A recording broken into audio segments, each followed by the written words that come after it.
ဝမ်မီရဲ့ကသုံးစားမရဆုံးဒီဘက်ဖရူ5မျိုးကျွန်တော်အားလုံးဟာဒီဘက်ဖရူတွေရဲ့စွမ်းသက်တည်အောင်ဩစရာကောင်းတဲ့အသွင်ပြင်တွေနဲ့ power up တွေကိုကြည့်ပြီးတော့စိတ်ဝင်စားခဲ့ရတာပါဒါပေမဲ့ဒီဘက်ဖရူတိုင်းကတော့ဂိုရိုနိုမီဒါမှမဟုတ်မေရာနိုမီလို့စွမ်းထက်ကြတာမဟုတ်ပါဘူးတချို့သီးတွေကတကယ်ကုန်သုံးစားမရတာစနေတစ်ခုပေါ်မှာပဲမိခိုရတာဒါမှမဟုတ်စွမ်းအားနေလို့တာမျိုးတွေရှိပါတယ်ဒီနေ့မှာတော့ဝက်ဘီတွေကဒီတီးကိုစားမိတာထက်ရေကူးနိုင်တာကမှပိုကောင်းအောင်မယ်လို့ပြောရမယ်သုံးစားမရတဲ့ဒီဘက်ဖရူ5မျိုးကိုပြောပြသွားပေးမယ်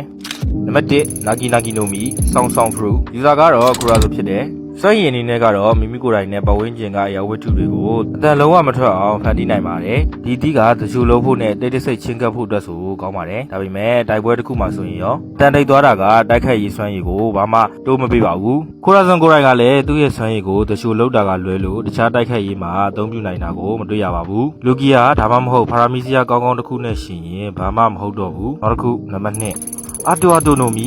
ဖရူယူဇာကတော့ဂီယိုတာဖြစ်တယ်သူ့ရဲ့စွမ်းရည်ကတော့ယူဇာထိလိုက်တဲ့ရာဝတ္ထုတွေနဲ့သက်ရှိတွေကိုအနုပညာအဖြစ်ပြောင်းလဲနိုင်တယ်။ဘာအနေနဲ့ရုပ်ပြောင်ပကြီးကားတွေဘူးရုပ်တွေပါဝင်တယ်။အနုပညာပြပွဲအတွက်ဆိုရင်တော့ဂီယိုတာကစူပါစတာတူဖြစ်လာမှာပါ။ဒါပေမဲ့ပင်လယ်ဓမြလောကရဲ့ပြင်းထန်တဲ့တိုက်ပွဲတွေမှာတော့ဒီအဓိကတော်တော်လေးသုံးစားမရတာပါ။ရန်သူကိုခဏတာနေသွားစီနိုင်ပေမဲ့စိတ်ဝင်စားစရာကောင်းတာကဂီယိုတာကိုယ်တိုင်မေ့လဲသွားတာဒါမှမဟုတ်သတိလေးသွားတာနဲ့စွမ်းရည်ရဲ့ဒီလိုတရားမှုကပျောက်သွားမှာပါ။ဆိုတော့ရန်သူကိုအနုပညာရုပ်ထုဖြစ်ပြောင်းပြီးအိပ်ပျော်သွားဖို့မကြိုးစားရဘူးပေါ့။နံပါတ်3အနေနဲ့ကတော့ကီလိုနိုမီယူဇာကတော့ Miss Valentine ဖြစ်ပါတယ်အတိရဲ့လုံနိုင်စမ်းကတော့ကို4ချိန်ကို1ကီလိုကနေတန်ပေါင်း1000ထိပြောင်းလဲနိုင်တယ်ပထမတစ်ချက်ကြည့်ရင်ဒီအတိက Miss Valentine ကိုလေးပေါ်ပြန်သန်းနိုင်အောင်ပြီးတော့ပြင်းထန်တဲ့ဖိအားနဲ့တိုက်ခိုက်နိုင်အောင်လုပ်ပေးပါတယ်ဒါပေမဲ့တန်ပေါင်း1000ဆိုတာကဝမ်ပီရဲ့ power level မြင့်မားတဲ့တိုက်ပွဲတွေအတွက်ဆိုရင်အင်မတန်နေပါပါတယ်လူဖီဇိုရိုတို့လို super human တွေနဲ့ရှင်ရင်4ချိန်တိုးတာကတာမန်အားထုတ်မှုတစ်ခုလိုဖြစ်နေပါပြီ Valentine ရဲ့ကိုကာယအကျက်ခိုင်မှုကလည်းအလွန်အားနေပါတယ်ပိုဆန်းတက်တဲ့4ချိန်ကိုထိချုပ်တဲ့ delivery နဲ့ရှင်ရင်ဒီအတိကသုံးစားမရတဲ့အဆင့်မှာပဲရှိပါတယ်နံပါတ်4အနေနဲ့ကတော့ jacketနိုမီ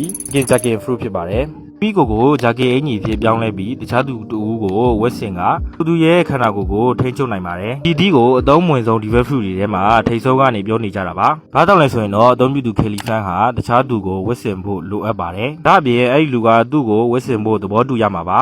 ကြောင့်တယောက်တည်းရန်သူနဲ့တွေ့ရင်အင်ကြီးတစ်ထည်လိုဖြစ်သွားပြီးသုံးကြမှာမဟုတ်ပါဘူးနောက်ဆုံးတစ်ခုအနေနဲ့ကတော့တိုနိုမီ human fruit ယူဇာကတော့ချိုပါဖြစ်ပါတယ်လူသားတဦးဖြစ်ပြောင်းလဲနိုင်မှာပဲဖြစ်ပါတယ်ဒီကိုလူတယောက်ကစားလိုက်မယ်ဆိုရင်ဘာဆန်းမှမရပါဘူးလူသားတွေအတွက်ဟီတိုနိုမီဟာရေကူးနိုင်စွမ်းကိုဆုံးရှုံးစေတဲ့အသီးဟာဖြစ်ပါတယ်ဘာလို့သမင်းတကောင်စားမှသာလူသားရုံနဲ့ညံရည်ကိုရရှိပြီးသုံးဝင်လာတာပါဒါကြောင့်လူသားတဦးအတွက်ဆိုရင်ဒီအသီးကသုံးစားမရတဲ့အသီးပါအမှန်တကယ်တော့ဒီဘက်ဖရူတိုင်းမှာအသက်ကျလူတွေတော့ရှိနိုင်ပါတယ်ဒါပေမဲ့တိုက်ခိုက်ရေးမှာဒါမှမဟုတ်တယောက်တည်းရင်ဆိုင်ရတဲ့အခါဒီအသီးတွေဟာအလွန်အားနည်းပါတယ်ဆိုတော့ဒီနေ့တက်ကတော့ဒီလောက်ပါပဲနောက်ထပ်လည်းဝမ်ပီနဲ့ပတ်သက်တဲ့အကြောင်းအရာတွေကိုမရိုးရအောင်တင်ဆက်ပေးမှာမလို့သဘောကျရင် like နဲ့ follow လေးလုပ်ခဲ့ပေးကြပါဦးအားလုံးပဲမဆာပြီးပါ see you in the next video